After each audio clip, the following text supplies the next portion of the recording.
সুখ দুঃখ নিয়েই মানুষের জীবন। পুরাতন বছরকে পিছনে ফেলে নতুন বছরকে স্বাগতম জানিয়ে কিছু আনন্দ ঘন মুহূর্ত আপনাদের সাথে শেয়ার করব। সব সময় তো রান্নাবান্না নিয়ে আপনাদের সাথে কথা হয়, তাই ভাবলাম আমার আনন্দের কিছু ভাগ আমার ভাইয়া আপু ও স্নেহের সোনামণিদের সাথে শেয়ার করি। আসসালামু আলাইকুম, আমি শাহিনা। Welcome to my YouTube channel Shahina's kitchen BD. জানুয়ারি ফেব্রুয়ারি মানে স্কুল কলেজে খেলাধুলা ও বনভোজনের আয়োজন। আমার আনন্দটা পিকনিকে গিয়ে, কিন্তু সেটা কোনো স্কুল বা কলেজের পিকনিক নয়, এটা হলো পার্বতীপুর সমিতির পিকনিক। আপনারা জানেন আমার গ্রামের বাড়ি দিনাজপুরে, কিন্তু আমার শ্বশুর বাড়ি পার্বতীপুরে।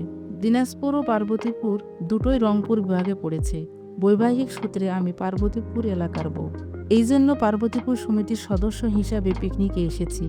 আর এই পিকনিকে শুরু থেকে শেষ পর্যন্ত যা যা করেছি তা আপনাদের সাথে শেয়ার করব।